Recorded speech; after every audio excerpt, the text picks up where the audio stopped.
Well, first of all, just talking about this liquid tension experiment coming out. New album LT3, March 26th, 2021. I guess it's going to be available wherever music is sold, right? That's hopefully what's going to happen. Yeah, that's the plan. It's Or are a you guys big just release, a big wide release, right?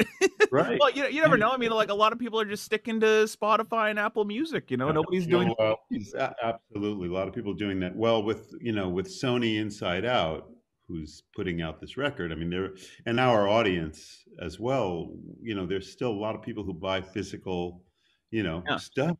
So we're kind of like offering that. It'll be out on vinyl. It'll be out on CD. It'll be Nice. bonus CDs. It'll be, every possible way that you could buy it in a physical form. This album will Japanese bonus tracks and all of that. We love it. Yeah. No, Let me just ask you, yeah. it's been 22 years, and of course, every interview is going to ask you about this, but why wasn't there time in the last 22 years to put something together? I mean, I know you've done all these other projects, and there's Dream Theater, and there's this and that, but why was this one sort of put on the back burner for 2 decades? Sure. Well, it's a good question. I mean, it's not like, just from a personal point of view, at first that I didn't want to do it. I mean, people wanted to do it. But it was really a combination of a lot of things: scheduling, weird record company stuff, turbulent band things that happen that we all know about. Put all those things together, and you got a situation which really made us, have to wait. I mean, think about, the fact that the last Liquid Tension albums years ago are on Magna Carta Records, and that's kind of like, I even say that, and I start to I know. get a little But itchy, whatever. So but you mentioned band politics, but yet you're in a band with Mike Portnoy and John Petrucci, and Dream Theater has been putting out albums. So how did this one get weird? well, first of all, when we switched mics, Yeah. that was Yeah. that Yeah, added let's not confuse our mics. yeah, right. Well, yeah, when we Oh, switched, right. Portnoy's not there anymore. We're at Mangini now, the guy. so Yes, yeah, of course. that's what Like well over 10 years now. Yeah, yeah. yes, of course. And I know that. And So listen, when I've that gotten happened, older too. me too. So I'm trying to keep up as well. But yeah, when that happened, it definitely made a situation that didn't make working together very smooth. So that was one of the major factors that made it wait even longer. So so here we are. We had the inspiration, the time to do it, and we did. And I have a very strong feeling that this will happen again without having to wait 22 more years. Right. But so let me ask you this, you're making a record with Portnoy and Petrucci, how is the creative process different from this potentially just being another Dream Theater record? Well, I haven't worked with Portnoy in what, 11 years. So, and when we did the first Liquid Tension album, it wasn't another Dream Theater record either. The thing is, we look at it from this approach, like what was Liquid Tension? What is Liquid Tension all about? It's coming into another entity. So right away it kind of means something different. And Liquid Tension from the beginning was like a melting pot for all the artists to kind of come in and like, I got this idea. Okay, I put in this wacky idea, whatever it is. Tony Right. Levin's got something, he puts it in. Petrucci wants to try something jazzy. We want to do Rhapsody in Blue. It was like that's why people do side projects. So even though it's a lot of the same guys, you can expect different things because the musicians, influences and their minds are not necessarily always in one zone. Let's Yeah, call you it. can kind of go wherever you want to. Yeah, I mean, Dream Theater. I always say the Dream Theater, as wide as it is stylistically. I mean, it obviously has a lot of different things about it. It's not like just like pop music in any way, shape, or form, but it still has a bit of a brand to it. You step Yeah. outside the brand, it's just not Dream Theater. Dream Theater can't do Rhapsody in Blue. Dream Theater can't really get away with doing a lot of the things that's on a Liquid Tension Experiment album. And so that's the beauty of it. It's just kind of, first of all, there's no singing on it, so it's stretched out. The leads are longer. Everybody gets to do these crazy solos. And, we just really get to expand and try different things. And that was the beauty of it in the beginning. And that was the beauty of it now. Does it re-energize you creatively to have to not, write for vocal and be able to just do whatever you want and take it without any brand? Yes. Let me just say, here's the real question. How does it feel to be off brand? oh yes. That's our inside joke, because poor Jeremy works for a top 40 radio. And when he interviews people like this, his program director goes, "That was off brand, Jeremy. You can't be doing that." Yeah. Off brand can be really fun, right? It's a good thing. It's good. Yeah. But just to respond to the first part of that, I mean, like, to write music without vocals in that kind of liquid tension thing, it's not like when I write music that incorporates vocals, I don't feel like it's necessarily holding me back in any way. If anything, that job is kind of like, oh wow, there's no vocals, so we better make sure that there's like a melody line, or just be really conscious that there's no singing, so you have to kind of like be careful. But there is this definitely a freedom, especially for me working with the Dream Theater guys as a keyboard player, because within the brand of Dream Theater, keyboards are cool and they're important, but they're not as big as a mountain like the guitar. I mean, the guitar is like king. So with liquid tension, there is definitely a little bit more of like a balance kind of thing. The keyboards tend to come out a bit more, and their prominence just is really felt in a different way. Let me ask you this, because we were just talking to Billy Shearwood about the differences between regular rock and progressive rock and the musicianship that goes along with playing this type of music. How does songwriting happen for you guys? Like, do you come in with like a cool, like synth pad or some type of composition, and then the guys come on top of that? Like, because the music is just so interesting and so complex, and it always blows my mind how you guys create stuff like this. Yeah, it is interesting the way it comes together. And usually it starts with some kind of a seed. Somebody's got some 8-bar thing, we got to come up with something to get the ball rolling. And that kind of, like, these days what happens is we get an idea, and then we'll jam on it, we'll hash it out. If we like it, we'll kind of like lay it down like in a demo form, right? And then we're kind of like, okay, well, what do we need next? We'll be like, that's a cool verse. Let's say it's a verse. Then we really need like a B section or a chorus. No, we don't necessarily write it exactly in order, but we kind of are searching for something that would fit the next move, So, and often what happens, especially with like Petrucci and I, is we feed off of each other. He goes dun dun dun dun dun dun dun, and I'll go, oh, I can go dun dun dun dun dun dun dun. Next thing you know, okay, that's cool, and then we start getting a lot of ideas, and we're shouting to the engineer, lay this down before I forget it, because we might still be working on the first section, but meanwhile somebody's vibing on what could happen for the next section.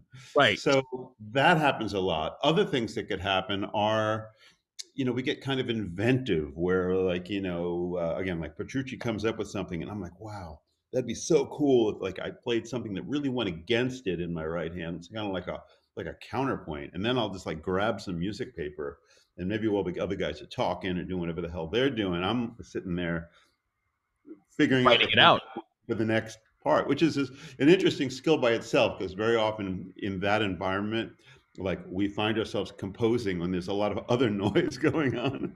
So you kind of have this skill of blocking out, because we're working on stuff, but meanwhile you're trying to compose for the next section. So it's a very interesting way to write music, but it works for us. It really does. It does the trick. And sometimes, it's helpful if, like, the guys have left the room, and like personally I can sit quietly for a minute and just like hash something out, or change the mood, and just that helps. All it's a creative process, so all different ways, but really what makes it tick is that we feed off of each other, which is really I'm going to ask you the layman dumb question, but when you do instrumental music, how do you know when the song ends?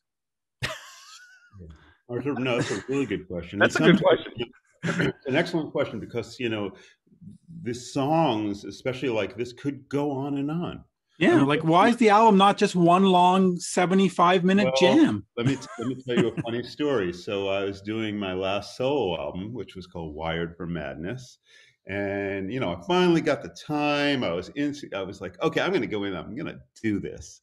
So I'd go to the studio and I started working on it. And I'd write something and I put it into. I was using Logic, the sequencer, the DAW. So I do it. Next day I come in, I write some more. Next day I come in and I write some more. I'm just going. There's no stopping. There's no end of this piece, right? I mean, literally one section inspired the next section, inspired the next section, took a turn, took a turn, took a turn. I came in one day, I said to my wife, Danielle, I said, I'm writing this piece. It's wild. It's the most progressive thing I've ever written. It's 46 minutes long. And literally, without even hearing it, she's literally said, "What are you doing?" There's an intermission. You can't do that. You have to write some songs. So I kind of felt like, I was kind of mad. Like, what does she know? I'll just keep going. This is going to be an hour-long piece. Yeah. But then I thought about it, and of course, her voice of reason. I was like, okay, well, I gotta bring this piece to a close, and I gotta write some songs. The album ended up being a mixture of one like really long, title track, like 30 minutes long, and then some songs. So you could go on and on.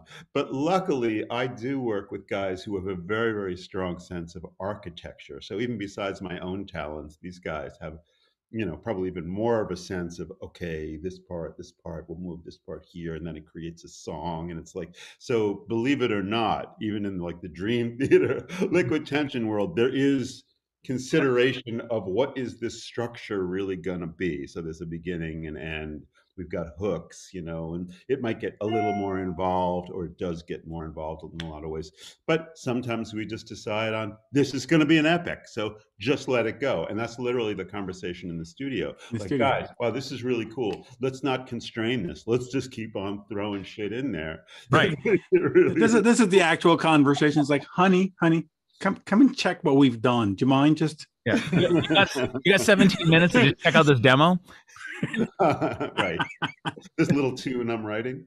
Yeah, this little song. Oh, right. God. Jordan, let me ask you, do you listen to like any pop music of today?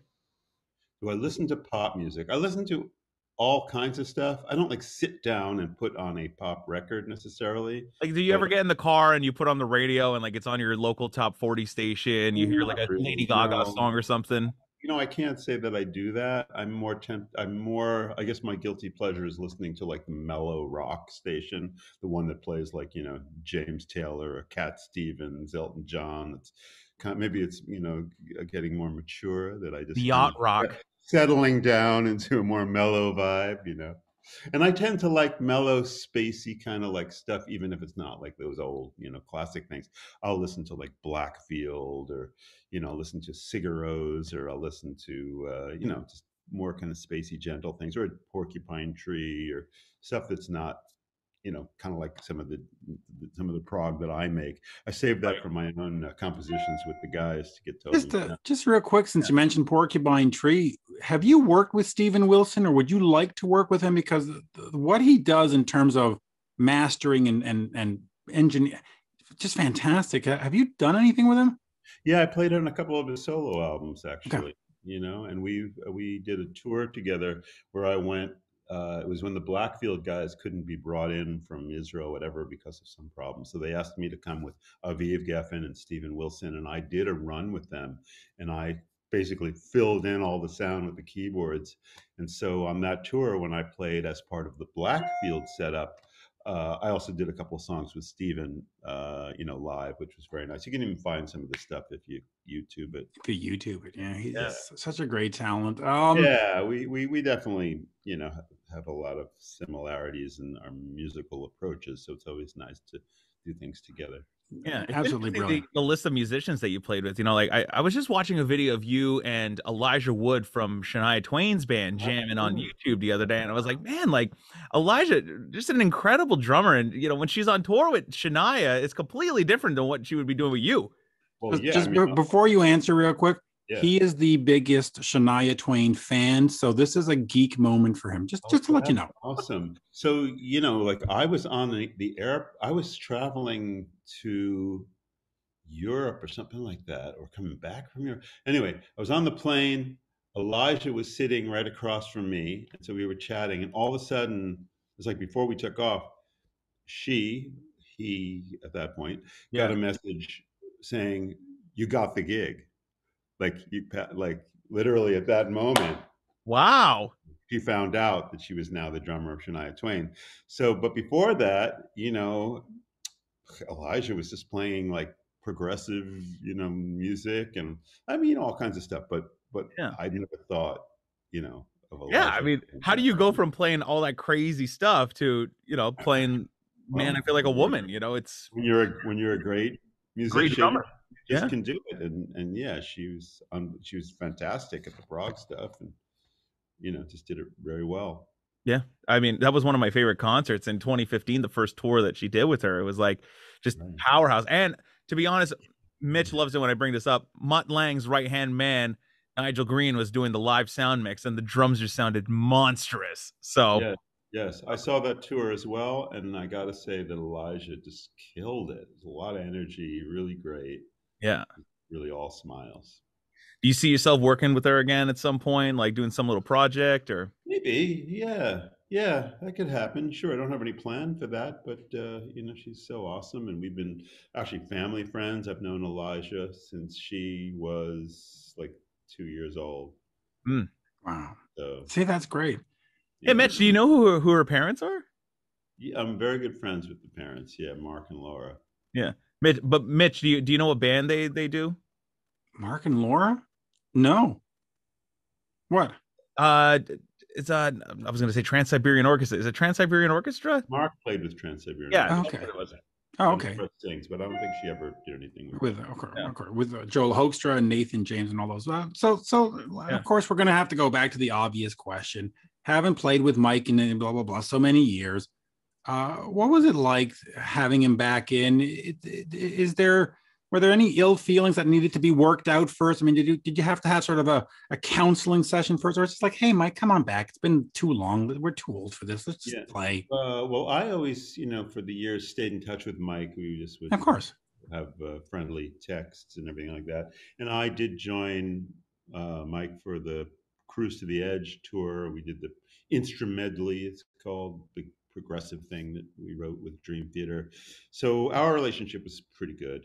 And so that was, you know, so falling into the groove with him again for this was really easy. And John Petrucci actually paved the way work-wise because he, you know, had Mike come in and play on a solo album. So he, you know, the clouds had parted already and things got back to a nice gentle space, and Right. we actually recorded the LTE3 album at the Dream Theater headquarters, and it was all fine. It was mellow, and Mike, you know, You get to a certain age where you just have to say, let's just move yeah. on. And you know, like Mike is such an interesting, talented, unusual person that, you know, he in the old days, you know, I just feel like sometimes his energy was like, wow, you know, a lot to kind of wrap your head around. But now he's kind of like settled. He's still, you know, like doing a million things and extremely productive and plays drums great. He's also a little bit more kind of like calm and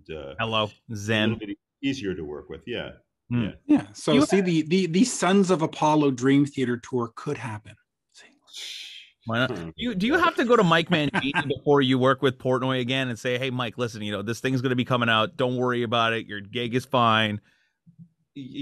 Sure, you want to be respectful of everybody, and you know there is sensitivity there, and that makes sense. So before we did this, and with James too, and John Myung is so mellow that it's not that necessary. But yeah, everybody gets the respectful. Hey, you know, we're going to be going in, we're going to be doing this, just so you know, and you know, just understand we're doing it right. Nobody's like, well, why are you doing that? Like, what the hell?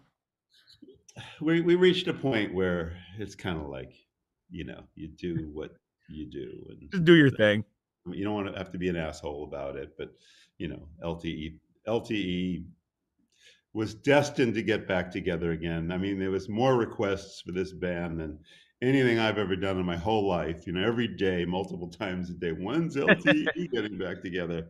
Like, shut up already now. Yeah. But, Hey, Well, LTE3. so March. let's quickly bring it back to I just one last question is Rhapsody in Blue. Of course, it's Gershwin.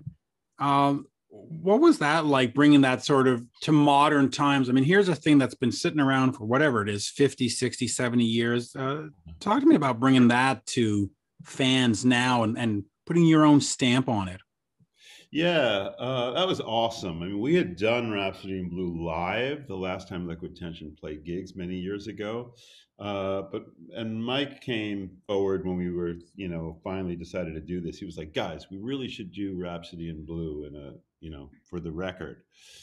And I was like, oh no, no. Because my first thought was, that's like a big piece. And it's been so many years. Where's my score for it? What sounds did I use? Like I just saw all it read to me was like, this is going to be a hell of a lot of work. Kind of like relearning it, redoing it. Didn't even have the same synthesizer around. It's long gone or it's broken in a closet. So, you know, after I got over that, I was kind of like, okay, if we're going to do this, then I got to decide on my approach, because the first time I did it was a lot like live kind of sounds, you know. But this time, after I settled down about the whole idea of it and realized that, yes, this is a good idea, I took a more orchestrational approach, and I went in with all my software and all my stuff, and I really went to town with it, coloring it with all kinds of sounds and pianos and orchestras and steel drums and sound effects and da da da da. Yeah, so it turned, and I'm really proud of the way it turned out. It's cool, but definitely it wasn't like, oh yeah, let's do Rhapsody in Blue. No, I mean it's a big piece. I mean, it's a big piece, and I literally couldn't find the score, like the score that we used for, because we changed a lot of things. So. But I mean, on the album. I'm just looking at it's a 13 and a half minute version. I mean, it's 13 and a half. It's 13 minutes. You know, if you're going to play something like that live, do you have the sheet music in front of you and you're performing it, or is it all just in your head? It depends, you know, on what it is. Something like that, if and when maybe we do it live. First of all, I got to figure out how the hell to do all that orchestration. How you pull it off. That's the first thing, which I've done that type of kind of, what's the word, compression of a score to, you know, figure out how to do something that's complicated live.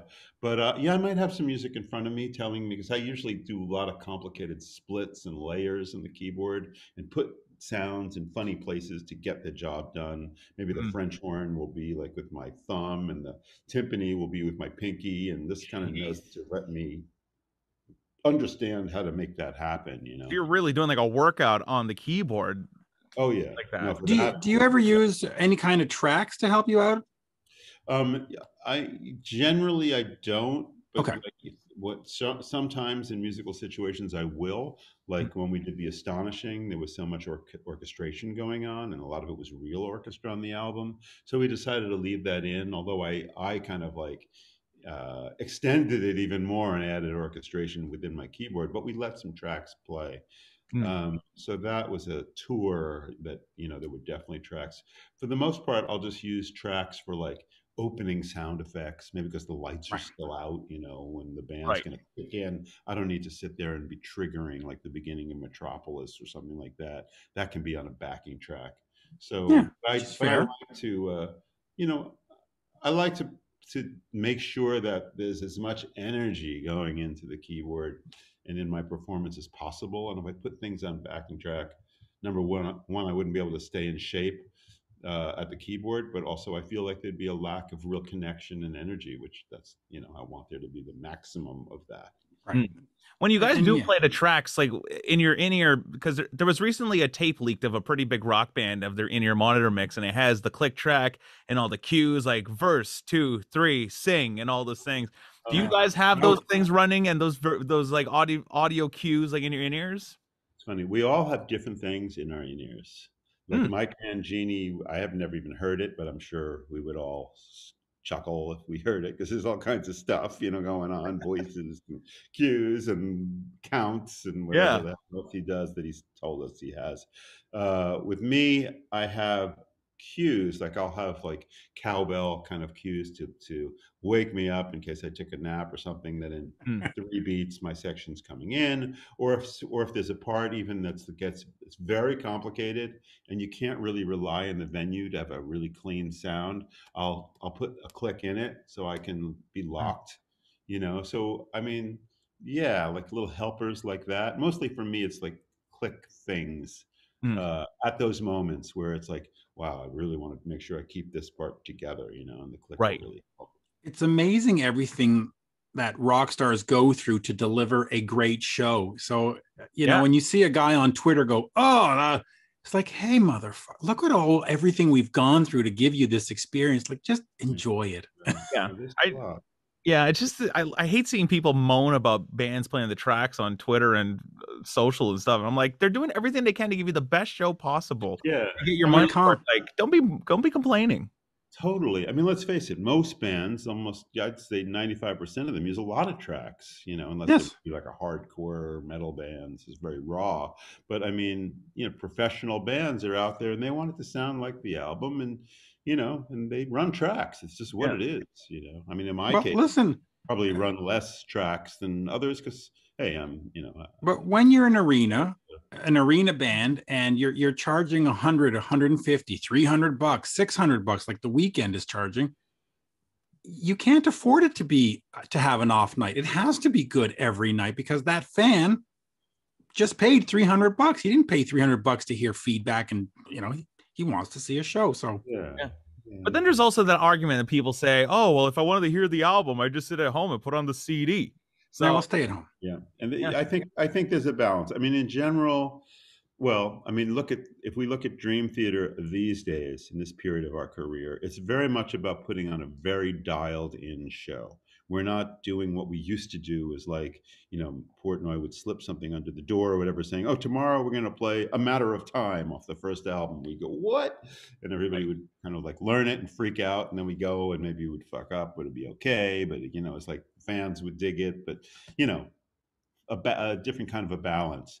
These days, it's more about, we're going to tell the lighting guy, this is the set. These are the possible changes we'll make. So be prepared on this leg. This is going to happen. So we run it like a Broadway show. I mean, our show is tighter than ever before in Dream Theater history because we're running it like that. And we appreciate that. Personally, what happens for me is that I will leave some things open. Like we were talking the other night, John Petrucci and I were on an internet call with all the fans and everything. And one of the questions was about the leads we play. How do we approach the leads? And John was like, I really try to make the leads just like the album. I feel like that's what I want to express because I worked hard on these leads and I want to play it just like the album. And then it came to me, I was like, you know what? I totally, I understand that completely, but I want to leave open the inspiration from the energy I'm feeling that night. And a lot of times, like half the leads I play, I'm just going to wing it. I'm going to play whatever the hell comes into my head that night. And sometimes it'll be fantastic. It'll be like, wow, what's that? And other times it'll suck. But at least I'm leaving it open to, I want to do that. And also whenever there's like comping, in the song, and I'll improvise, it's not. You want to have some fun. That's the fun thing about playing live. I think so. So there are parts that I definitely can change up, and I'll do different voice leading and things, and have fun with it and do stuff. And I like that, and it's still dialed in. I mean, that's kind of been my own way to fill in my part, and it's not like it's in your face, like something's totally different, but it's little subtle things that will make a difference, and that's what that's what I like to do. Yeah, and it's great. As long as you guys don't ever take out As I Am out of the set, I will continue to go see you every time you play Montreal. All right, I'll remember that next time we together a step. He's requesting songs from every band. Last thing, are you still doing the apps? Are you still doing all the music apps? Yes, and what's the latest one? Music apps. So, all right. So here's the app report. The app So report, yes. my latest app that is available in the App Store is called GeoShred. It's been out for a number of years now, but it keeps evolving. GeoShred is this great, it's turned into a platform. And the reason I call it a platform is because it's a MIDI controller. So it runs on iOS technology, iPad, iPhone. It's a MIDI controller. It can control any external synthesizer or internal instrument in the iPad and use all the cool kind of like pitch bending and all the stuff that GeoShred can do. It's also a tone module for anything. You could plug an instrument into it and play. It's based on a technology called physical modeling, which is, you can think of it as another way to electronically generate sound. It's very organic. It's done with mathematical models instead of like recordings, like sampling. It's a really different kind of thing. So the latest thing for GeoShred is that we released a bundle that we call the SWAM bundle. It's basically all new physical models. It's, I think, 6 new instruments like violin, saxophone, cello, oboe, clarinet, flute. Wow. And they sound really beautiful. We partnered with a company called Audio Modeling, and we've got this amazingly very high level instruments that you can play within GeoShred. So now we're expanding the whole tonal landscape of GeoShred by offering these instruments. So that's really fun. You can compose like a piece of music, like a full orchestra piece, and put it into this, and would it perform it if you program like all the MIDI stuff? And well, GeoShred, think of it like this. It's mostly geared towards like solo kind of instruments, although you can play chords in some of the sounds. Like all the instruments I just told you about, they're beautiful solo instruments. So if you want to play a violin solo, a cello solo, a sax solo, that's kind of what GeoShred is great for. There's 1 or 2 models that you can play like polyphonically, but the majority of the sounds are more like for kind of soloing. Nice. So yeah, so that's so GeoShred. And you program it all yourself? No, I'm not a coder. I work with. Okay. I have a partnership with the guys out of Stanford University, out of Karma. Wow. So Karma is the division that focuses on electronic music, and they're the ones who invented FM synthesis, and they also invented physical modeling. And so kind of, over the years, I befriended guys at Stanford, and we decided to work together on this particular app. So the other small piece of app news is I'm working on some new stuff. I had 2 apps. Mitch, you might remember it from the old days. I had one called MorphWiz and one called SampleWiz. And now this year, we're releasing MorphWiz Pro and SampleWiz Pro. So it's going to be really that's really great, because fun. Jeremy's the studio rat. He loves all this stuff. Yeah, and Mitch doesn't know the difference between an oboe and an elbow. Well, we're here to tell you. On a separate conversation. It's a separate conversation. Anyway, Jeremy. Well, dude, this is great, man. Listen, LTE3, March 26th. I'm stoked to hear this album. It's going to be great. And you guys are printing vinyl, which is awesome. So vinyl, you'll enjoy that. There you go. Dust off that record player. Here we go. Here we go.